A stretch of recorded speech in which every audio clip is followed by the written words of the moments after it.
নমস্কার বন্ধুরা, আপনারা সবাই কেমন আছেন? আশা করছি আপনারা সবাই অনেক ভালো আছেন। এখন আপনারা দেখছেন ভুতুড়ে ডায়েরি 01, সাথে আছে আমি সালমা। তো আজকে আমি কয়েকটা ভৌতিক গল্প আপনাদের সাথে শেয়ার করব। আশা করছি খুব ভালো লাগবে। তো যাদের হার্ট দুর্বল আছে তারা ভিডিওটা স্কিপ করতে পারেন, আর যারা অনেক সাহসী আছেন তো কন্টিনিউ ভিডিওটা চালিয়ে যেতে পারেন।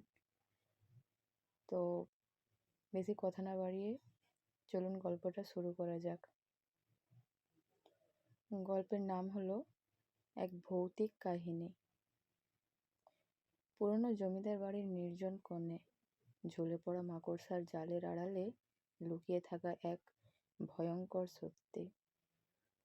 মধ্যরাতে যখন অদ্ভুত শব্দ শোনা যেত, তখন বাড়ির নতুন বাসিন্দা অতনুবাবু বুঝতে পারেন যে এখানে এক অতৃপ্ত আত্মা এখনো ঘুরে বেড়ায়, যার চাহনিতে জমে যায় শরীরের রক্ত। অতনুবাবু পেশায় ছিলেন একজন লেখক। শহরের কোলাহল ছেড়ে শান্ত পরিবেশে উপন্যাস লেখার জন্য গ্রামের প্রান্তে একটি পুরনো পরিত্যক্ত জমিদার বাড়ি খুব কম টাকায় ভাড়া নেন।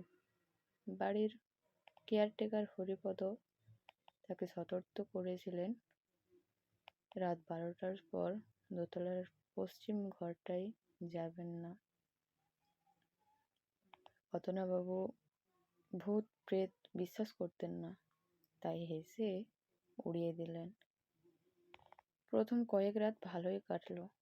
চতুর্থ রাতে প্রচণ্ড ঝড়ের সময় অতনুবাবুর ঘুম ভেঙে গেল। মনে হলো দোতলার বন্ধ ঘর থেকে কারো কান্নার শব্দ আসছে। কৌতূহলবশত টর্চ নিয়ে তিনি দোতলার ঘরে উঠলেন। ঘরের দরজাটা হালকা ফাঁক করা। টর্চের আলোয় দেখলেন ঘরের মাঝখানে একটা বিশাল পুরনো আয়না। আয়নার সামনে দাঁড়িয়ে তিনি নিজের প্রতিবিম্ব দেখতে চাইলেন, কিন্তু টর্চের আলো পড়তেই শিউরে উঠলেন। আয়নার সামনে তার নিজের প্রতিবিম্ব দেখা যাচ্ছে না, পরিবর্তে আয়নার ভেতর থেকে এক দীর্ঘকার কালো ছায়া, যার চোখ দুটো আগুনের মতো লাল, তার দিকে তাকিয়ে আছে। আতঙ্কে অতনুবাবুর হাত থেকে টর্চ পড়ে গেল।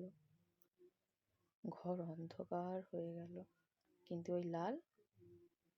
ওই লাল চোখ দুটো জ্বলজ্বল করতে থাকলো। তিনি চিৎকার করার চেষ্টা করলেন, কিন্তু গলা দিয়ে কোনো আওয়াজ বেরোলো না।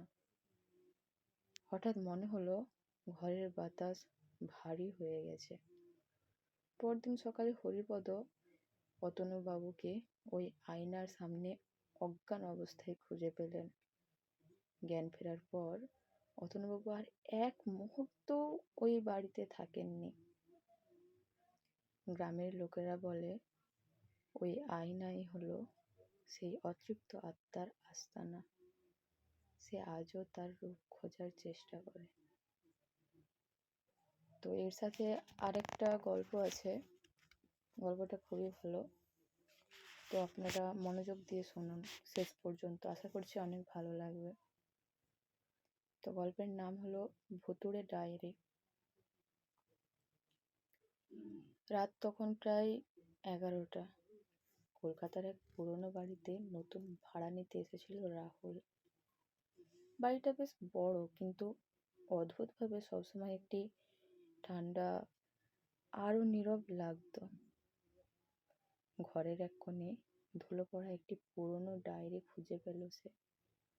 ডায়েরির মলাটে শুধু লেখা ছিল আমার শেষ দিনগুলো। কৌতূহল নিয়ে রাহুল ডায়েরিটা খুলল। প্রথম পাতায় লেখা ছিল, আজ আমি এই বাড়িতে একা থাকি, কিন্তু মাঝরাতে মনে হয় কেউ আমার ঘরের বাইরে হাঁটে। রাহুল একটু হাসলো আর ভাবলো নিশ্চয়ই আগের ভাড়াটে কোনো গল্প লিখেছে। সে দ্বিতীয় পাতা খুলল। গতকাল রাতে 12টায় দরজাটা 3বার টোকা পড়ল। দরজা খুলে দেখি কেউ নেই, কিন্তু করিডোরে ভেজা পায়ের ছাপ। রাহুলের বুকটা একটু ধক করে উঠল, কারণ ঠিক আগের রাতেই সে একই শব্দ শুনছিল। তৃতীয় পাতায় লেখা ছিল, যদি কেউ এই ডায়েরি পড়ো তো জেনে রাখো, এই বাড়িতে আমরা দুজন থাকি, আমি আর সে। হঠাৎ ঘরের আলোটা একবার টিম টিম করে উঠল।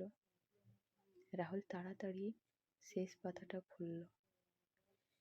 সেখানে কাপা হাতে লেখা আছে, আজ 17ই জুলাই। মনে হচ্ছে যে আমার ঘরের ভিতরেই আছে, ঠিক আমার পেছনে দাঁড়িয়ে। রাহুলের হাত কাঁপতে লাগলো। ঠিক তখনই তার পিছন থেকে একটি ঠান্ডা ফিস ফিস শব্দ এলো, ডায়েরিটা শেষ করো না, এখন থেকে তুমি লিখবে। পরদিন সকালে বাড়ির লোকেরা ঘরটা খালি পেল, শুধু টেবিলের উপর সেই ডায়েরিটা।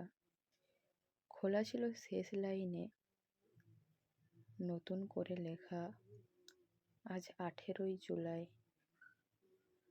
ডায়েরিটার নতুন লেখক রাহুল। তো বন্ধুরা, আশা করছি এই 2টা গল্পই আপনাদের খুব ভালো লেগেছে। এরকম আরও গল্প পেতে এই চ্যানেলটি ফলো করে রাখুন। পরবর্তীকালে আরও এরকম অনেক নতুন নতুন ভিডিও নিয়ে আসবো আপনাদের মাঝে। তো এই ভিডিওটা ভালো লাগলে লাইক, কমেন্ট, শেয়ার অবশ্যই করবেন। দেখা হচ্ছে পরদিন নেক্সট কোনো একটা ভিডিওতে। তো বন্ধুরা, আজ এতটাই।